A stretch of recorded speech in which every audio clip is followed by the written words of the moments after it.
Oke, Prof. Burhan, itu kan soal tingkat kepercayaan publik yang tadi adalah basis mayoritas para Ya, calon presiden, ya. Ada Prabowo, Ganjar, dan juga Anies. Nah, tapi bagaimana untuk sikap publik terhadap tuntutannya? Kan ada dua hal tuh, diskualifikasi nah, Gibran dan iya juga betul. satunya adalah untuk pemungutan suara ulang. Itu gimana?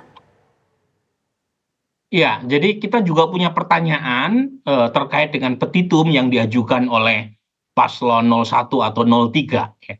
Jadi pertanyaan yang kita ajukan, wordingnya bisa dibaca oleh pemirsa Hmm, dengan cara Anda upload hasil survei yang kita tayangkan di website resmi Indikator, wording dan metodologi saintifiknya kita jelaskan dengan sangat terperinci di sana. Nah, salah satu pertanyaan yang kita ajukan itu berkaitan dengan tuntutan berkaitan dengan pembatalan penetapan pasangan Prabowo Gibran sebagai peserta pemilu. Jadi salah satunya kan ada petitum yang diajukan Gibran dibatalkan kan ya, sebagai peserta pemilu, sebagai cawapres hmm, karena dianggap melalui proses yang cacat secara etis ya. Nah, kalau kita tanya berdasarkan pertanyaan tersebut, itu total yang tidak setuju pembatalan penetapan pasangan Prabowo Gibran sebagai pemenang pemilu itu total 63,4%. Nah, itu untuk tuntutan yang pertama ya. berkaitan dengan pembatalan kepesertaan Prabowo Gibran. Tetapi kalau misalnya kita tanyakan tuntutan yang lain yang diajukan oleh mereka yang berkeberatan dengan hasil putusan KPU, Hmm. itu misalnya berkaitan dengan pemungutan suara ulang atau PSU tanpa pasangan Prabowo Gibran. Ini kan Ya. diajukan oleh paslon 03 ya. Jadi nanti kalau misalnya petitum ini dikabulkan ya, jika dikabulkan oleh MK, maka peserta pemilu di PSU nanti cuma ada dua paslon, pasangan Anies dan Mas Ganjar. Ya. Tapi kalau kita tanyakan tuntutan ini di kalangan responden, itu mayoritas telak ya 68,6% itu menolak ya, Oke. jika pasangan Prabowo Gibran dibatalkan dan hanya diikuti oleh dua paslon dalam PSU jika misalnya tuntutan ini dikabulkan. Jadi Ya. artinya Oke. kalau dari data ini clear sebenarnya, bahkan pendukung PDI Perjuangan sekalipun ya, karena kita punya pertanyaan di Hmm. 2024 kemarin memilih partai apa saja, kemudian di Pilpres kemarin memilih capres siapa saja, itu kalau efek partisan bekerja seharusnya kan yang tidak setuju terhadap petitum ini kan hanya 58% sesuai dengan jumlah pemilih Prabowo Gibran. Hmm. Tapi faktanya kan yang tidak setuju terhadap pemungutan suara ulang itu mencapai 68% lebih. Artinya ada sebagian pendukung Anies maupun Ganjar yang juga tidak setuju jika terjadi pemungutan suara ulang dengan meniadakan pasangan Prabowo Gibran. Artinya sebagian basis dari pendukung Mas Anies atau Mas Ganjar sebenarnya sudah move on nih terkait dengan apa yang sekarang sedang dipersengketakan di MK. Oke, nah ini menarik. Kalau sebagian basis pendukung dari Anies dan juga Ganjar yang kita tahu adalah dalam hal ini sebagai penggugat, ini kemudian tidak setuju atas dua tuntutan itu, apa yang terjadi sebetulnya, Prof. Burhan? Jadi ada diskoneksi ya antara aspirasi elit dengan aspirasi massa. Oke. Misalnya kita punya pertanyaan pilihan di 2024, memilih partai apa saja. Hmm, Jadi ada sekitar 19% yang mengaku memilih PD Perjuangan. hmm. Dan ketika kita cross tabulasi, basis PD Perjuangan itu 55% tidak setuju PSU, tidak setuju pemungutan suara ulang. Dan hanya 30% yang setuju dengan petitum yang diajukan oleh paslon 03, paslon yang didukung oleh PD Perjuangan. Termasuk Nasdem. Nasdem kan bagian dari pendukung Mas Anies ya.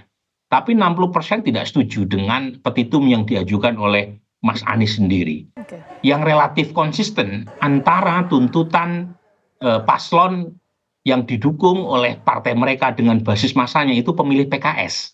Oh, Nah, jadi pemilih PKS itu konsisten tuh antara petitum yang diajukan oleh Mas Anies di MK dengan basis masanya itu selaras. hmm. Tetapi basis masa Nasdem, basis masa PKB, basis masa PDIP yang notabene mendukung capres yang lain yang kebetulan menurut KPU dianggap kalah, Hmm, itu cenderung sudah move on hmm. dan tidak mempersoalkan soal keputusan KPU yang memenangkan Prabowo Gibran. Tapi lagi-lagi ini kan aspirasi basis massa ya. Ya. Sementara basis elitnya kan berbeda ya. Kalau kita lihat PD Perjuangan kan aspirasi terkait dengan kecurangan itu begitu keras disuarakan oleh mereka, dan itu yang disampaikan dalam petitum yang diajukan ke MK.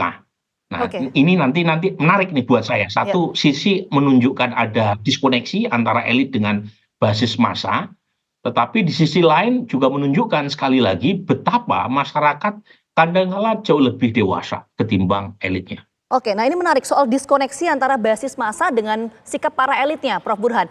Apa resiko politik yang akan dihadapi oleh partai-partai kalau ada atau terjadi diskoneksi antara basis massa dan juga sikap dari para elit? Ya, sebelum menjawab situ ya, saya ingin mengatakan, saya tidak sedang mengatakan bahwa pemilu 2024 tidak ada kecurangan. Sudah pasti ada kecurangan, minimal dari politik uang yang saya studi. Itu terjadi peningkatan toleransi politik uang yang luar biasa masif di pemilu 2024. Belum lagi aspek lain. Tapi lagi-lagi ya, sepertinya masyarakat termasuk dari basis massa masing-masing capres maupun partai itu melihat ya, dengan segala kekurangan yang ada, pemilu overall ada sekitar 76% menganggap sudah baik pemilu 2024 dengan segala kekurangan yang ada tadi. Apalagi kita tahu selisihnya terlalu jauh kan antara paslon 02 dengan perolehan menurut KPU ya, paslon 01 atau 03. Jadi selisih yang terlalu jauh ini yang mungkin membuat masyarakat merasa cukup ya untuk move on dari urusan elektoral ke urusan yang lain. Meskipun ya, tanpa harus mengabaikan kekurangan, kelemahan, dan ketidakpuasan terkait dengan penyelenggaraan pemilu yang harus dibenahi. Nah, pada titik ini saya setuju ada hal fundamental yang harus kita benahi supaya kualitas penyelenggaraan pemilu kita makin baik, tetapi ya overall masyarakat menganggap pemilu 2024 overall sudah berjalan baik dengan segala plus minusnya. Ya, itu tingkat kepuasan publik terhadap penyelenggaraan pemilu secara keseluruhan tadi ya, sehingga tadi hasilnya ada 68,6% dan juga 63,4% yang nggak setuju kalau dua tuntutan itu dikabulkan lah, kurang lebih seperti itu. Nah, tapi tadi pertanyaan saya belum terjawab, Prof. Kalau misalnya terjadi diskoneksi tadi yang Prof sampaikan antara basis massa dengan sikap dari para elit, apa resiko politik yang dihadapi oleh partai politik yang memang mengajukan gugatan ini? Kalau resiko politik jangka panjang yang terlihat basis massa itu bisa jadi mencari gantungan elektoral yang lain. Kalau misalnya aspirasi mereka tidak diwadahi oleh elit politik mereka.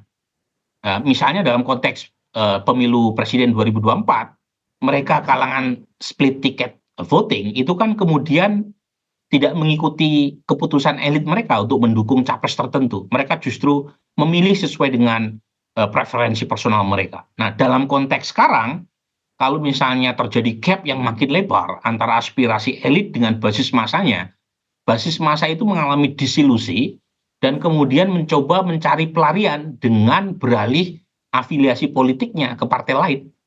Dan dalam jangka pendek itu bisa dirasakan terutama di pilkada. Kan sebentar lagi ada pilkada 2024 bulan November.